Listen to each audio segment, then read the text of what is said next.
Let's get started. Round one. As many of you I'm sure know, the Trump administration has been deporting what they call criminal, illegal migrants from the country. Now, at first they claimed that they were all going to be criminals. Here illegally, they were going to just get rid of those guys. And then, lo and behold, they didn't think this was happening fast enough, so they decided that they were going to start grouping other people in. According to the Immigration Policy Tracking Project, they were initially tracking and deporting a certain number of people, and Trump wasn't satisfied with that. He was completely dissatisfied with how many people they were getting out per day, so he raised this mandatory quota so that each one of them had to get like 75 people per 75 people per post, and so that ended up being about 1,200 to 1,500 people they wanted deported per day. Now, there's nowhere near that many criminal migrants in the country. So what that meant was they started just deciding they were going to round up whoever they had any chance to get a hold of. Anybody they could possibly victimize suddenly came on the table. They started revoking students' immigration statuses at universities whenever they were protesting, saying things that they didn't want to hear. Mohammad Khalil, a lot of you have probably already heard about him, but there have been others. There was a student here at Columbia, a lady, Ms. Chung, who had a minor role in a protest, and ICE tried to deport her. Now, luckily, she got wind of it ahead of time, and she was able to use a legal remedy to try to block it before they just kind of picked her up off the streets, as they've done with so many other people. They took a longtime union organizer, a fellow named Alfredo Juarez Zellerino, who commonly known as Lilo to his friends at the union. He was picked up by immigration. Again, he's here legally on a green card. Nothing criminal about any of what he's done. And this one, most recently, where the Trump administration actually conceded that they had picked up a father and sent him overseas. This guy, Armando Abrego Garcia, he has no criminal record. He's never been arrested. He was picked up, detained once, and somebody made an accusation about him being part of an international gang, which the cops even didn't believe at the time. He wasn't even on the police report, but they said that he was part of MS-13, an international gang, and sent him to El Salvador, it's a slave prison, where they send these people and they just disappear them into this place. And keep in mind with all of this stuff, there's no due process for any of this. They're just deciding who they want to pick up, grabbing them, and then they're just gone. They have no idea if these people have done anything wrong other than simply being vulnerable to being deported.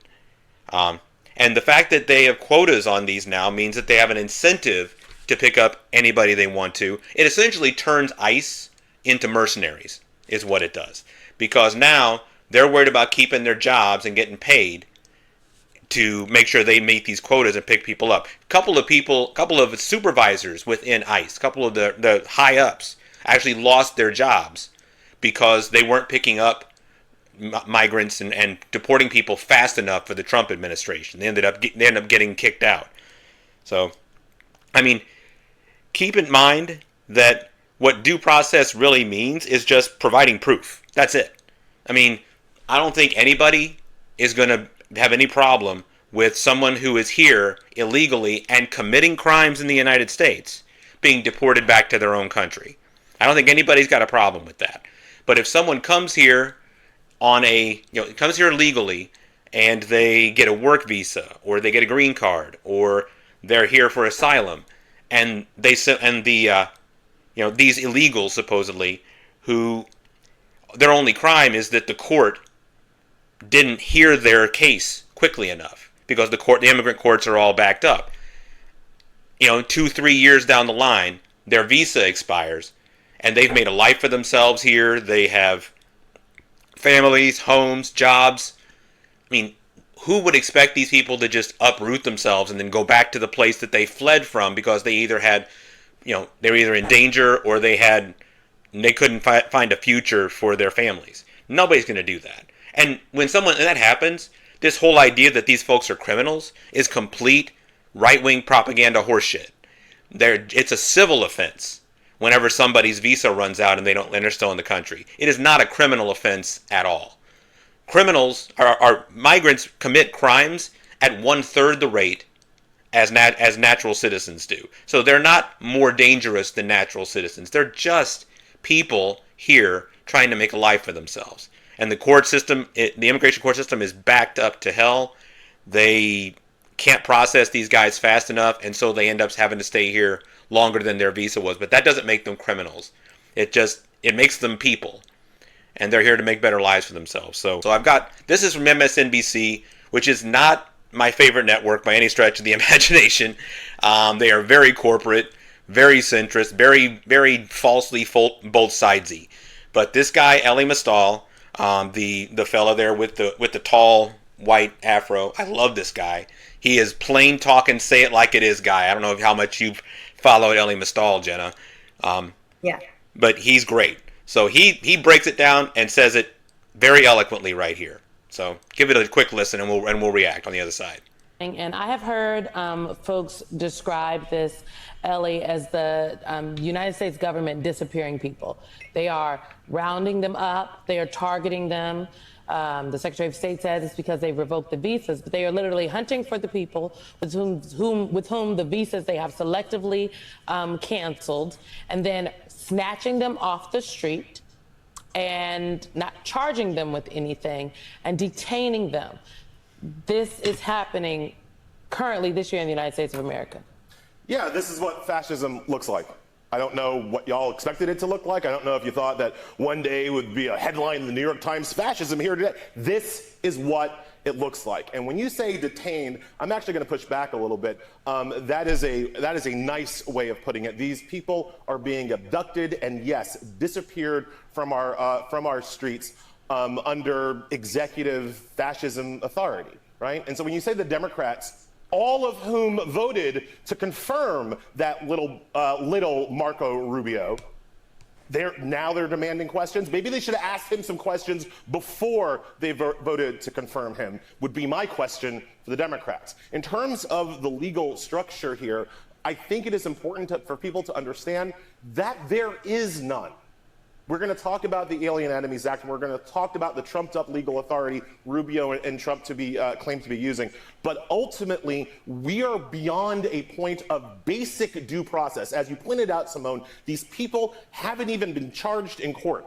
The government has brought no evidence to suggest what their illegal activities may have been. Ozturk, the student, as far as we know, all she did was write an article in a student newspaper, and she was abducted off the street.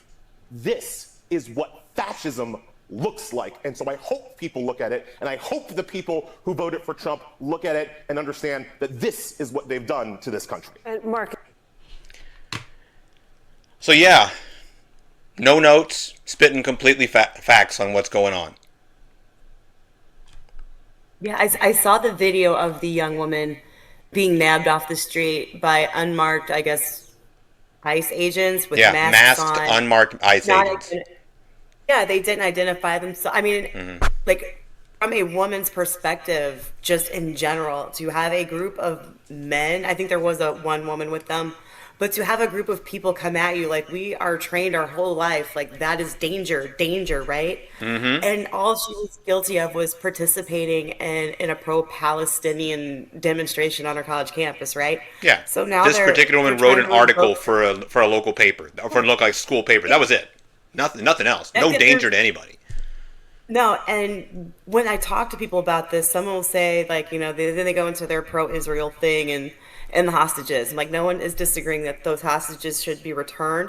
but you are killing tens of thousands of innocent people too. So you're no better in a certain sense, right? And like for me, the IDF is a terrorist organization. I don't care. They're Agree training with our that police 100%. officers, You know I do. right? Like they're training our police officers. We have people serving in both our army and the IDF. If I can't, like what is happening to people is so scary. And if I can't appeal to your humanity, maybe I can appeal to your self-preservation, right? Like these are our canaries. These are the low-hanging fruit. These are the ones that society have already kind of written off or have been busy writing laws against or trying to basically take away the educational rights of certain other people, right? Like the low-hanging fruit, right? Once they're done, they're not done. They're going to keep coming, right? Yeah. And that's what all of these other groups, particularly minority groups, over the whole course of our country have tried to tell us. They're not going to stop with us. No. They're not going to stop with us, and they never do. No. Right wing fascism always needs for there to be an enemy. That's how they stay in control. They make you think you're in constant danger from some other. So as soon as they go through one enemy and they take care of it, there'll be somebody else and somebody else. And yeah, it's like that whole thing about there being nobody left to stop them whenever they came for me because I didn't stand up for anybody else before me. There's this pecking order that they're going to go through, and they're going to hit the most vulnerable people, and then they're going to hit the next most vulnerable people, and they're just going to keep victimizing and victimizing because that's what keeps fascists in power. Like when Kristi Noem, the Homeland Security Director, Deportation Barbie. She had a photo op at that El Salvador gulag, where she posed a bunch of these prisoners, bare-chested, shaved-headed, lined them up behind a set of bars, where she, came in there with her perfect hair and her ball cap, and she couldn't even be bothered to wear a suit or any kind of decent attire to this thing, even though the Republicans love to talk about how Zelensky was underdressed for the White House a few weeks ago. Whatever, fuck him. But she's down there for a photo op talking about how this is in our toolkit and all this stuff. That is blatant, utter fascism. It's textbook stuff. It's propaganda. It is. Yeah, absolutely it is. And it's red meat for their base. Yep. Yeah, this is what I voted for. Meanwhile, their Social Security, Medicaid, Medicare are all on the table for budget cuts so we can give the top 1% a tax break, because trickle down has worked so well the past 45 years, right? Yeah. And I don't even think they even hide behind trickle down anymore at this point. It's just about throwing a nut over here and trying to get the squirrels to go after it and distract them here, distract them there. Flood the zone so people don't realize what's going on. And before you know it, you're the frog in the pot that's boiling, and it's too late. You're already cooking. People are cooking right now in the United States, and it's time to start hauling each other's asses out of the pot, or we're all just gonna boil. But the simple solution to all of this isn't to demonize the migrants that come into the country. It isn't to say these people are others and therefore it's okay to do what we want to them. We need to put the correct amount of funding into the immigration courts.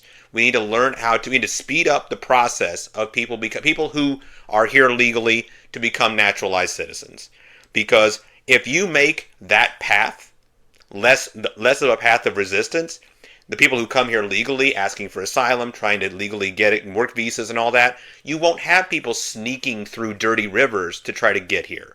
Because they know the path is open to them if they're well-intentioning and hardworking and they're willing to come here. They won't try to do anything illegally. They'll come here the right way, as the people on the right like to say, instead of sneaking in.